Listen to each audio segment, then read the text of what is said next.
Welcome বন্ধুরা। আজকে আমরা একাদশের হিসাবশাস্ত্র বই থেকে কিছু ছোট প্রবলেম সলভ করব, যাতে সেই প্রবলেমগুলো সলভ করার পর পরবর্তীকালে জার্নাল করতে যাতে আমাদের কাজে লাগে। তো চলো সোজা ভিডিওতে চলে যাই।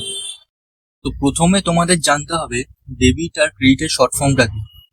ঠিক আছে, তাহলে ডেবিটকে কিন্তু শর্ট ফর্মে ডিআর লেখে, আর ক্রেডিটকে কিন্তু শর্ট ফর্মে সিআর লেখে। ঠিক আছে, এটুকু জানতে হবে যাতে অঙ্কগুলো তোমাদের তাড়াতাড়ি।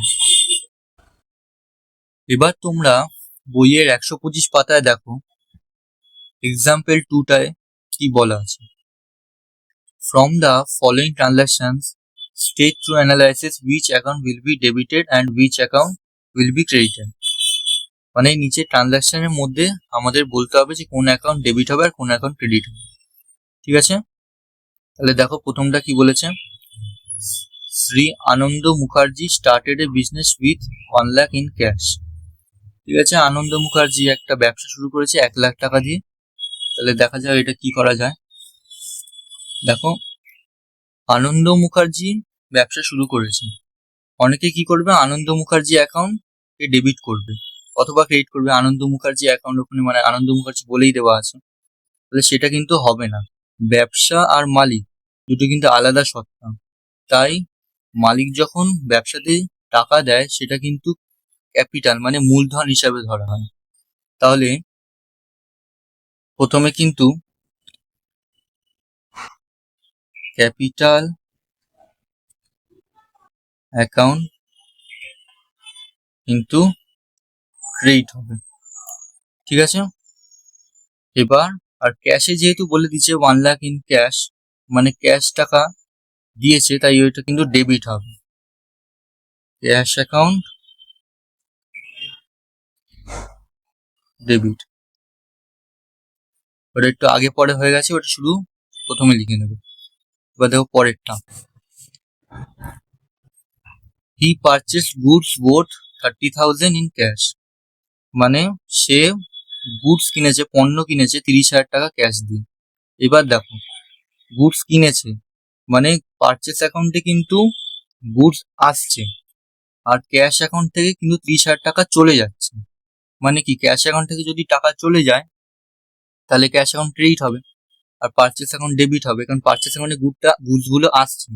ঠিক আছে, ওই গুডস গুলো তাহলে সে নেবে, নিলেই সেটা কিন্তু ডেবিট হয়ে যাবে। তাহলে লিখে দিই, পারচেস অ্যাকাউন্ট ডেবিট আর ক্যাশ অ্যাকাউন্ট ক্রেডিট। ঠিক আছে,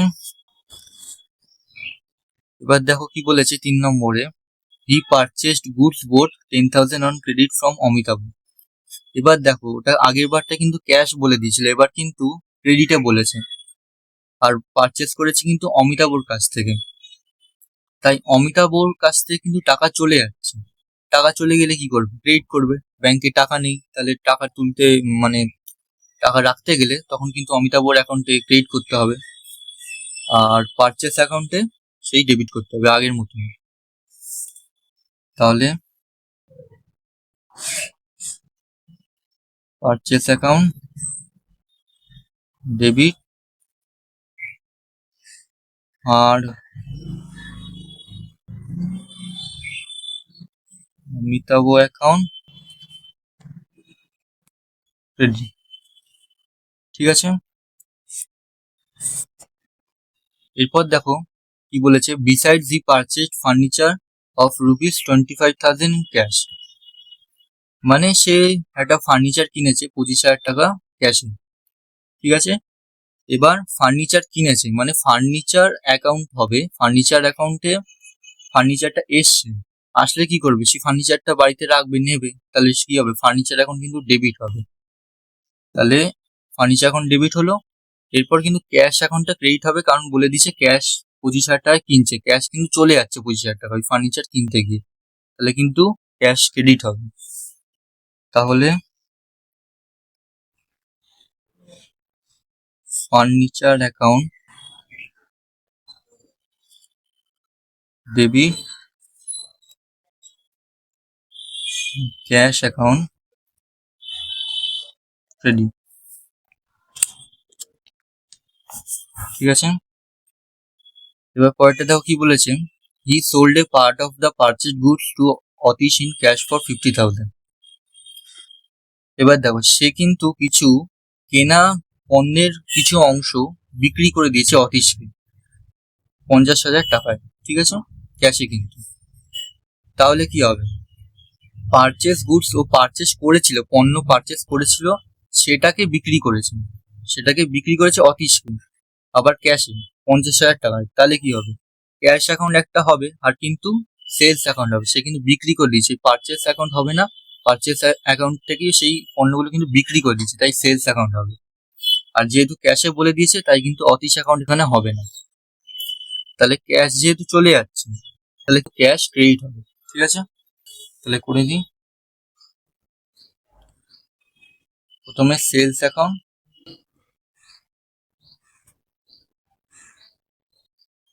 ডেবিট হবে আর ক্যাশ অ্যাকাউন্ট ক্রেডিট হবে। ঠিক আছে, কারণ সেলস অ্যাকাউন্ট থেকে কিন্তু ও বিক্রি করে দিয়েছিল, তার মানে ও কিন্তু সেলস অ্যাকাউন্টে টাকা ঢুকেছিল, সেলস অ্যাকাউন্টে টাকা পেয়েছিল, তো সেই টাকা তুলতে গেলে তাকে ডেবিট করতে হবে। ঠিক আছে, এবার দেখো পরেরটা কি বলেছে, he sold the remaining parts of the purchase goods to Ayan for ₹10,000 on credit. মানে ওই আগেরটার মতনই কিছু পার্ট অফ গুডস, কিছু গুডসের অংশ, পারচেস করা গুডসের অংশ মানে কেনা, সেটা কিন্তু বিক্রি করে দিয়েছে অয়নকে 10,000 টাকায় ক্রেডিট। ঠিক আছে, এবার অয়ন কিন্তু গুডসটা পাচ্ছে। এবার আগের গোল্ডেন রুলসে কি বলা ছিল, ডেবিট দ্য রিসিভার। অয়ন কিন্তু এটা পার্সোনাল অ্যাকাউন্ট, এরকম ভাবে আগেরগুলো মনে রাখবে। ঠিক আছে, অয়ন কিন্তু পার্সোনাল অ্যাকাউন্ট, তাই কিন্তু সে পাচ্ছে, সে ডেবিট হবে, তাহলে এখন কিন্তু ডেবিট হয়ে যাবে। আর সেলস অ্যাকাউন্ট এখানে হবে, সেটা কিন্তু ক্রেডিট হবে। ঠিক আছে, এটা করে নিই। Ayan account debit, sales account হবে ক্রেডিট।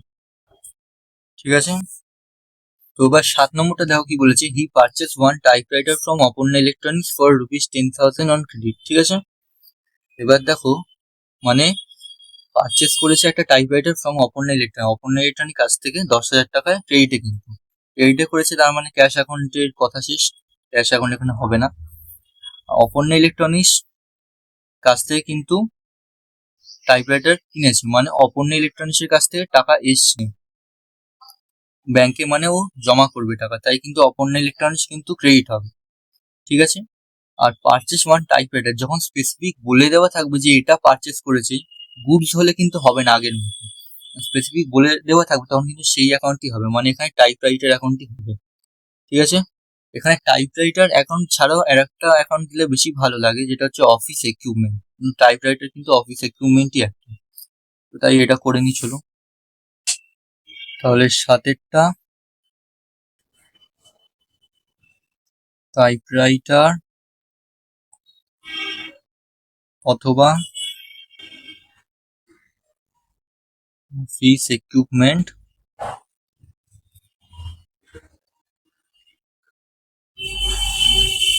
অ্যাকাউন্ট কিন্তু ডেবিট হবে, আর অপর্ণা ইলেকট্রনিক্স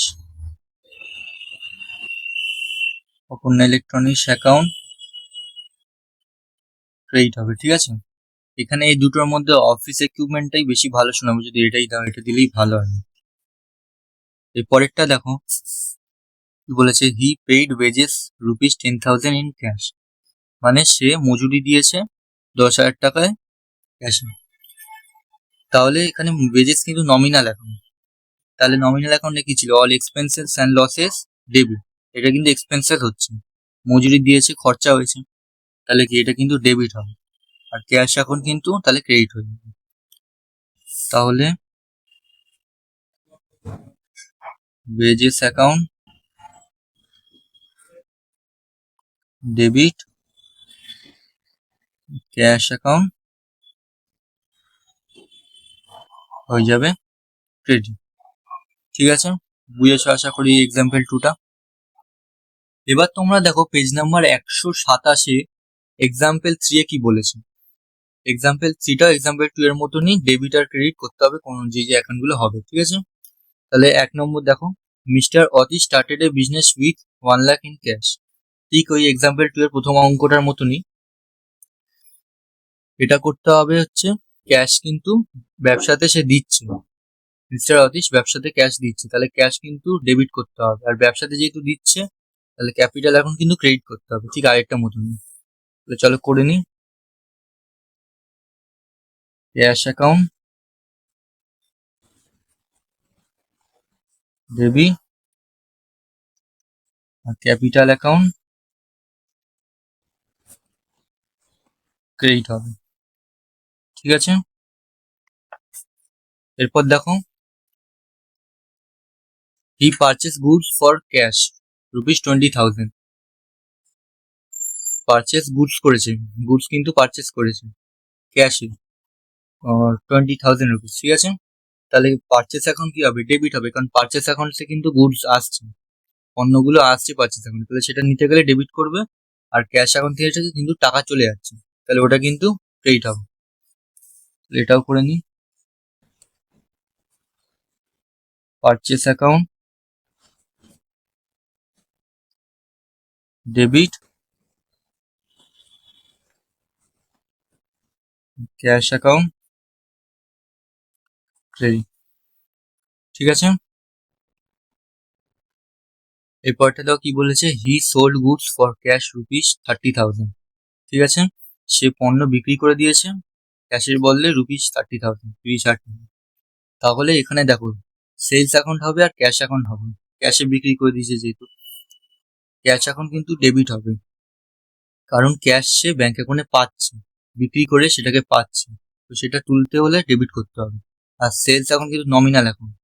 ঠিক আছে, সেলস অ্যাকাউন্ট নমিনাল অ্যাকাউন্ট, ওখানে তোমার ইনকাম হচ্ছে, তাহলে কি হবে? এটা কিন্তু ক্রেডিট হবে। নমিনাল অ্যাকাউন্টে ইনকাম আর গেইন যাই হয় এটা কিন্তু ক্রেডিট হবে। তাহলে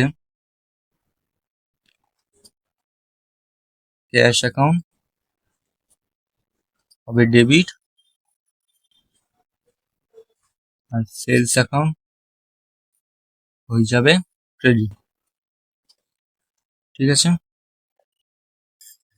এরপর দেখো, he purchase goods from Ali for cash ₹10,000। সে আলির কাছ থেকে গুডস পারচেস করেছে 10,000 টাকা। তাহলে এখানে কিন্তু ক্যাশ অ্যাকাউন্ট হবে, আলি অ্যাকাউন্ট হবে না, কারণ এখানে ক্যাশে বলেই দেওয়া আছে যে ক্যাশে কিন্তু পারচেস করেছে।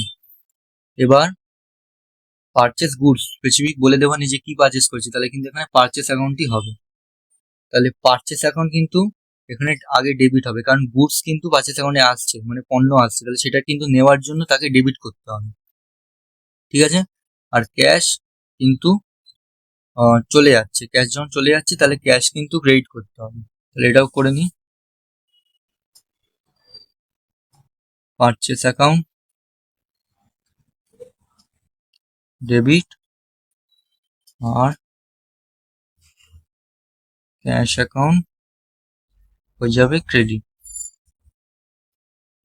ঠিক আছে, এবার বলেছে দেখো, he sold goods to Arun for 12,000। ঠিক আছে, এবার এখানে কিন্তু ক্যাশে বলে দেওয়া নেই, তাই কিন্তু এখানে অরুণ অ্যাকাউন্ট হবে। এবার কি, অরুণ পার্সোনাল অ্যাকাউন্ট, অরুণ কিন্তু পাচ্ছে গুডস কিন্তু পাচ্ছে, তাহলে কি ডেবিট দা রিসিভার, অরুণ অ্যাকাউন্ট কিন্তু তাই ডেবিট হবে। আর সেলস তাহলে ক্রেডিট হয়ে যাবে। ঠিক আছে, এটাও বুঝে গেছো। Arun account debit, sales account হচ্ছে ক্রেডিট হবে। ঠিক আছে, এরপর দেখো কি বলেছে, হি পারচেজ মেশিনারি ফর 25,000। সে মেশিনারি কিনেছে 25,000 টাকা। তাহলে এখানে কিন্তু স্পেসিফিক বলে দেওয়া আছে যে মেশিনারি সে কিনেছে, তাহলে কিন্তু এখানে মেশিনারি অ্যাকাউন্ট হবে। মেশিনারি যে কিনেছে, মেশিনারি এখন তার অ্যাকাউন্টে আছে, তাহলে সেটা আনতে হলে ডেবিট করতে হবে, তাহলে মেশিনারি অ্যাকাউন্ট ডেবিট হয়ে যাবে। আর এখানে ক্যাশ যেহেতু বলে নেওয়া হয়, কিন্তু আমাদের কিন্তু সেটা ধরে নিতে হবে যে 25,000 টাকাতেই সে কিনছে, টাকা দিয়ে তো কিনবে না, নাহলে তখন আর ক্রেডিট করার জন্য কিছু থাকবে না, তাহলে ক্যাশ কিন্তু ক্রেডিট হয়ে যাবে। তাহলে মেশিনারি অ্যাকাউন্ট হয়ে যাবে ডেবিট, ক্যাশ অ্যাকাউন্ট হয়ে যাবে ক্রেডিট। এবার দেখো বলেছে হি পেইড ওয়েজেস ₹1,000, এখানে সে মজুরি দিয়েছে 1,000 টাকা। তাহলে মজুরি দিয়েছে, তাহলে এই মজুরি যে পাচ্ছে তার এখন কি হবে, ডেবিট হবে, মজুরিটা নেবে। আর নমিনাল অ্যাকাউন্ট, ঠিক আছে, খরচা হচ্ছে, তাহলে সব খরচা কিন্তু ডেবিট হয়ে যায়, তাহলে ওয়েজেস অ্যাকাউন্ট কিন্তু ডেবিট হবে। ওয়েজেস অ্যাকাউন্ট ডেবিট, ডেবিট হলো, ঠিক আছে। আর ক্যাশ অ্যাকাউন্ট তাহলে ক্রেডিট হয়ে যাবে, ক্যাশ অ্যাকাউন্ট ক্রেডিট। আমাদের নিজের থেকেই ধরে নিতে হবে ওটা কিন্তু ক্যাশেই বিক্রি করছে, মানে বিক্রি করছে বা কিছু টাকা দিচ্ছে, যে কোনো কিছু হতে পারে। যখন বলে দেওয়া নাও থাকবে তখন আমাদের ধরে নিতে হবে ক্যাশ, ঠিক আছে। পরেরটা আছে হচ্ছে হি পারচেজ স্টেশনারি আইটেমস ফর ₹500, ঠিক আছে। এটা কি হবে, আবার স্পেসিফিক বলে দেওয়া আছে যে স্টেশনারি পারচেজ করেছে, তাহলে স্টেশনারি যখন পারচেজ করেছে সেটাকে অ্যাকাউন্ট থেকে আবার নেওয়ার জন্য কি ডেবিট করতে হবে, তাহলে স্টেশনারি অ্যাকাউন্ট ডেবিট হয়ে গেল। আর তাহলে এখানে 500 বলে দিয়েছে, আবার ক্যাশে বলে দেওয়া নেই, আমাদের ধরে নিতে হবে যে ক্যাশেই সে স্টেশনারিটাকে পারচেজ করেছে, তাহলে ক্যাশ অ্যাকাউন্ট কিন্তু এখানে ক্রেডিট হয়ে যায়। তাহলে stationery account, stationery account debit এবং ক্যাশ অ্যাকাউন্ট হয়ে যাবে, ঠিক আছে। আশা করি এক্সাম্পল 3টা তোমরা বুঝে গেছো। আজকে তাহলে এতটাই থাকলো। ভিডিওটা যদি তোমাদের ভালো লেগে থাকে আর যদি তোমরা উপকৃত হয়ে থাকো, তাহলে লাইক এবং সাবস্ক্রাইব করতে ভুলো না।